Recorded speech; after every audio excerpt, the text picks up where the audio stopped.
My orders is to write once a month, at least. It is impossible. There's no conveyance.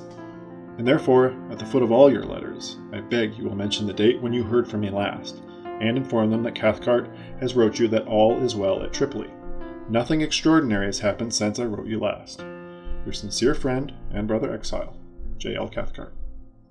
That was James Leander Cathcart, American consul in Tripoli, writing to William Eaton, a fellow consul in Tunis, in 1799. After Congress created the consular service in 1792, consuls were stationed in cities all over the world, wherever Americans traded or visited.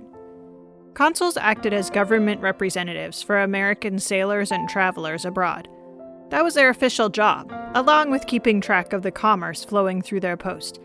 They did all kinds of things, from issuing passports, to booking passage home, to acting as legal advocates for Americans who got into trouble with the law in a foreign country. Consulships weren't exactly positions awarded to the best and the brightest in the American diplomatic universe. They were more like Consolation Prizes for small services or sacrifices rendered to the U.S. government.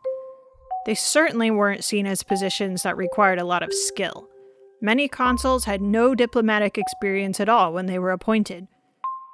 But those consuls offered traveling Americans something they sometimes desperately needed: a connection to home. What consuls did most of all was write. That's really how they did most of their job. They wrote letters to the Secretary of State, their boss.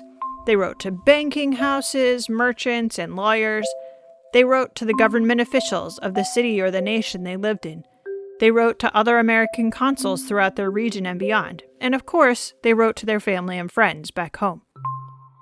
And when they wrote, they complained. They loved to complain.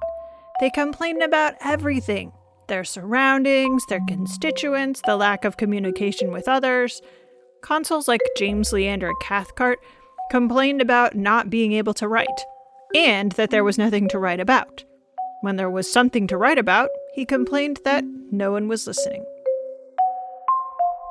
But behind the complaining lay real challenges that sometimes reached beyond the consul's own circle of influence.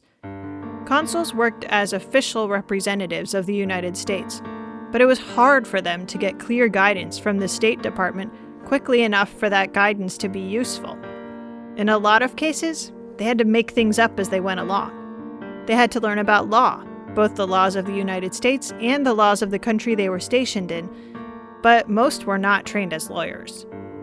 They tried to uphold their own honor and the honor of the American nation, when very often they felt forgotten by that nation. They struggled to make ends meet.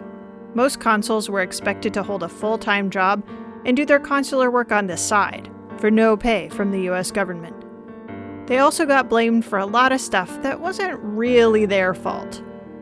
On occasion, they got involved in, shall we say, extra-legal circumstances in order to protect either other Americans or themselves. They also struggled to get along with the people around them, both American and non-American. And sometimes they betrayed quite a bit of racism and classism. Season 1 of Consolation Prize investigates some of these 19th century American consuls and their complaints, and then takes a look at the ways in which those complaints fit into the larger history of the United States and the regions the consuls served. We hope you'll join us as we tell stories about these voluntary exiles.